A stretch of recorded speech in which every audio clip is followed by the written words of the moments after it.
सध्या जगभरात एका गोष्टीचं चांगलंच फॅड आलंय, ते म्हणजे हॅलोवीन. सगळीकडेच लोक भूताकेतांच्या वेशात फिरताना आणि आपली घरं भयावह पद्धतीने सजवतानाचे अनेक व्हिडिओज व्हायरल होत आहेत. पण नक्की हॅलोवीन आहे तरी काय, आणि हा सगळा काय विषय आहे, याचीच माहिती आपण आजच्या भागात घेणार आहोत. नमस्कार, मी असरत मंगेश मोरे आपल्या सर्वांचं स्वागत करतोय न्यूज अनकटच्या विषय काय या कार्यक्रमात. तर आता वेळ वाया न घालवता सरळ आपल्या विषयाला सुरुवात करूया. जसं की आपण बघतो युरोपियन देशांमध्ये हा सण मोठ्या प्रमाणात साजरा केला जातो. पण मी जर असं सांगितलं की ह्या सणाची मुळं जगभरातल्या जवळजवळ प्रत्येक संस्कृतीत पाहायला मिळतात, तर हो, माहिती आहे, आता तुम्हाला प्रश्न पडला असेल की हा सगळा काय विषय आहे. पण याचीच माहिती आपण आजच्या भागात घ्यायची. हॅलोवीन या सणासारखेच आणखीन अनेक सण आहेत जे संपूर्ण जगभरात साजरे केले जातात आणि आपल्या भारतात सुद्धा. आता ते कसं, तर मेक्सिको या देशात डे ऑफ द डेड हा सण, चीनमध्ये डूम स्वीपिंग डे, जपानमध्ये ओबोन नावाचा सण, आणि या सर्व सणांप्रमाणेच भारतात देखील आपण जो पितृ पंधरवडा साजरा करतो तो देखील याच प्रकारात मोडतो. आता थोडक्यात पाहूया या सणाचा इतिहास. फार पूर्वी युरोपमध्ये सेल्ट समुदायाचे लोक राहायचे. त्यांची एक स्वतंत्र संस्कृती होती, जी आजही सेल्टिक कल्चर या नावाने ओळखली जाते. त्यांचं एक स्वतंत्र कॅलेंडर सुद्धा होतं, ज्याला सेल्टिक कॅलेंडर म्हटलं जातं. आता हे लोक सुद्धा आपल्या भारतीयांसारखेच मूर्ती पूजा करायचे आणि त्यांच्यातही अनेक सण साजरे केले जायचे. त्यातलाच एक मुख्य सण म्हणजे समहेन. हा सण 31 ऑक्टोबर रोजी साजरा केला जायचा. आता 31 ऑक्टोबर या दिवसाला सेल्टिक कल्चरमध्ये एक फार महत्वाचं स्थान आहे, कारण सेल्टिक वर्षाचा हा शेवटचा दिवस. ह्या दिवसानंतर थंडीला सुरुवात होते आणि दैनंदिन जीवनातील बरीचशी महत्वाची कामं कमी होतात असा त्यांचा समज होता. आता बघूया समेनमध्ये नक्की व्हायचं काय.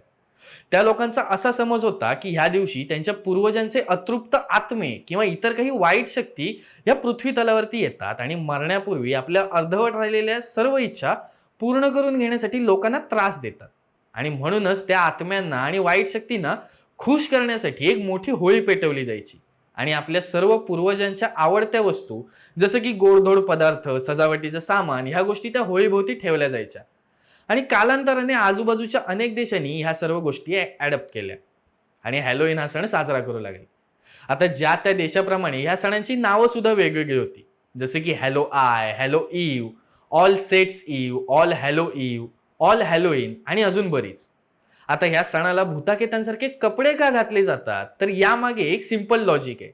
ह्या दिवशी जे अतृप्त आत्मे माणसांना त्रास द्यायला पृथ्वीवरती येतात, त्यांनी आपल्याला ओळखू नये किंवा आपल्यातलंच एक समजावं, म्हणून लोक असे कपडे घालायचे. पण या सणाचं एक वैशिष्ट्य म्हणजे ह्याच्यात भोपळ्याला फार महत्व आहे. या दिवशी लोक एक मोठा भोपळा घेतात आणि त्यावर भयानक डोळे आणि एक भीतीदायक स्माइल करून तो भोपळा आपल्या घराबाहेर ठेवतात. त्यांचा असा समज होता की हा भोपळा त्या वाईट शक्तींपासून आपल्या घराचं रक्षण करेल आणि त्या शक्तींना शेजाऱ्याच्या घरी जायला भाग पाडेल. पण जर शेजाऱ्याने पण असाच भोपळा घराबाहेर ठेवला तर त्या शक्ती अजून पुढे जातील. पण जर संपूर्ण गावाने असे भोपळे ठेवले असतील तर त्या आत्मा कन्फ्यूज होतील आणि परत जिथून आल्या तिकडे निघून जातील. आता या आत्मा परत गेल्यानंतर लोक 2 ते 3 दिवसांनी हा भोपळा उचलायचे आणि घराबाहेर पुरायचे, जेणेकरून त्या आत्मा परत आल्या तर त्या आपल्या घराकडे आकर्षित न होता त्या भोपळ्याकडे आकर्षित होतील. आता हे सगळं थोडं हास्यास्पदच आहे, पण आपण अनेक पाश्चात्य चित्रपट आणि मालिकांमधून बघितलंय की लहान मुलं सुद्धा भीतीदायक वेश करून घरोघरी जातात आणि चॉकलेट्स मागतात आणि लोक त्यांना भरभरून चॉकलेट्स देतात सुद्धा. पण ह्यामागे सुद्धा एक कारण आहे. ह्या लोकांचा असा समज होता की जर एखादा लहान मूल आपल्याकडे काही मागायला आलं तर त्या दिवशी त्याला रिकाम्या हाती कधीच पाठवायचं नाही, कारण दारावर चॉकलेट मागायला आलेलं ते मूल ही एखादी प्रेतात्मा सुद्धा असू शकते, जी वेश बदलून तुमची परीक्षा घ्यायला आली असेल. त्यामुळे लोक ह्या दिवसात दारावर येणाऱ्या कोणत्याच मुलाला रिकाम्या हाती पाठवत नाहीत आणि नेहमी त्यांना खुश करण्यासाठी भरपूर चॉकलेट्स आणि वेगवेगळी गिफ्ट सुद्धा देतात. यासारखंच आपण अनेकदा बघितलंय की लोक या सणाच्या दिवसात आपली घरं विचित्र प्रकारे सजवतात आणि जोपर्यंत ही सजावट स्वतःहून पडून जात नाही तोपर्यंत त्या सजावटीला हात लावत नाही. कारण हे की ते लोक त्या गोष्टीला अपशकुन समजतात आणि त्यांचा असा समज आहे की जर कोणी स्वतःहून ही सजावट काढली तर त्या आत्मांचा कोप होईल आणि ज्याने कोणी सजावट काढली असेल त्याच्यावरती संकटांचा डोंगर कोसळेल. आता ही झाली या सणाची माहिती. पण आता अनेक शाळांमधून सुद्धा हॅलोवीन या सणाला प्रोत्साहन दिले जाते आणि लहान मुलांना ह्या गोष्टी करायला प्रोत्साहित केले जाते. आता हे सर्व या सणाचा इतिहास लक्षात घेऊन केलं जातंय की फक्त वर्षानुवर्ष चालत आलेली एक परंपरा जपण्यासाठी केलं जाते, हा एक वादाचाच विषय ठरेल.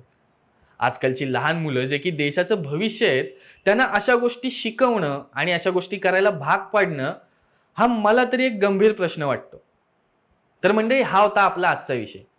तुम्हाला या विषयाबद्दल काय वाटतं ते आम्हाला नक्की कळवा कमेंट्सच्या माध्यमातून. तुर्तास इथेच थांबूया आणि पुन्हा भेटूया अशाच नवीन विषयासह आपल्या कार्यक्रमात, ज्याचं नाव आहे विषय काय.